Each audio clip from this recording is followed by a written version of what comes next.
இந்த வீடியோவில் இப்போ என்ன பார்க்க போகிறோன்னா, அதிமுக சார்பாக 2021 சட்டமன்ற தேர்தலில் அவங்க போட்டியிட்டு அவங்க கூட்டணி கட்சிகள் மற்றும் அவங்க வந்து எந்தெந்த எத்தனை நம்பரில் அவங்க வெற்றி பெற்றாங்கன்னு பார்க்குறோம். எத்தனை சட்டமன்ற தொகுதியில் வெற்றி பெற்றாங்க தகவலை மட்டும் இந்த வீடியோவில் பார்க்க இருக்கிறோம். சுருக்கமாக வாங்க வீடியோக்குள்ளே போகலாம்.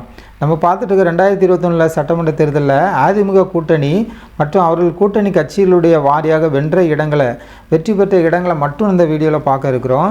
முதலாவது பார்க்கணுன்னா, எடப்பாடி கே பழனிசாமி அவர்களுடைய ஓ பன்னீர்செல்வம் 2 பேரும் இணைந்து அதிமுக சார்பாக 2021 தேர்தலை சந்தித்து அந்த டயத்தில் 66 சட்டமன்ற உறுப்பினர்கள் வெற்றி பெற்றிருக்காங்க. 66 தொகுதியில் வெற்றி பெற்றிருக்கிறத பார்க்குறோம்.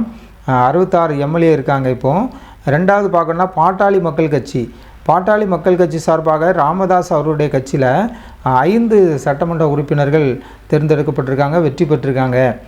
வெற்றி பெற்ற லிஸ்ட்டை மட்டும் தான் நம்ம இந்த வீடியோவில் பார்த்துட்ருக்கோம். மூன்றாவது பார்க்கணுன்னா, எத்தனையோ கட்சிகள் போட்டிக்கிட்டாங்க, கடந்த இதில் வீடியோலலாம் பார்த்தோம். ஆனால் 3 கட்சிகள் தான் வெற்றி பெற்றிருக்கிறத நம்ம பார்க்குறோம். ஏடிஎம்கே, பாட்டாளி மக்கள் கட்சி, பிஜேபி. மூன்றாவது பாரதிய ஜனதா கட்சியை நம்ம பார்க்கணுன்னா, முருகன் அவர்கள் தலைமையில் பாரதிய ஜனதா கட்சியில் அப்போது 4 சட்டமன்ற உறுப்பினர்கள் வெற்றி பெற்றிருக்கிறத பார்க்குறோம். மொத்தம் வந்து இப்போ எதிர்கட்சியாக இருக்கிறதுனால இவங்களுடைய வாங்கிய மொத்த எம்எல்ஏக்கள் நம்ம வெற்றி பெற்ற எம்எல்ஏகளுடைய லிஸ்ட்டை பார்க்கணுன்னா, டோட்டலாக 75 சட்டமன்ற உறுப்பினர்கள் அவங்க வெற்றி பெற்றிருக்காங்க. திமுகவில் 159 சட்டமன்ற உறுப்பினர்கள் வெற்றி பெற்றிருக்காங்க. நம்ம இந்த வீடியோவில் பார்க்குறோம்.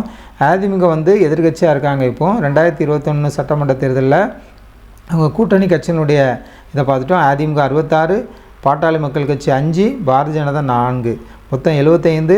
இதுதான் வெற்றி பெற்ற லிஸ்ட்டை நம்ம இந்த வீடியோவில் பார்க்குறோம். இந்த வீடியோ உங்களுக்கு பயனுள்ளதாக இருந்தால் ஜனநாயகம் டிவி சேனலை சப்ஸ்கிரைப் பண்ணுங்கள், லைக் பண்ணுங்கள், கமெண்ட் பண்ணுங்கள். நன்றி.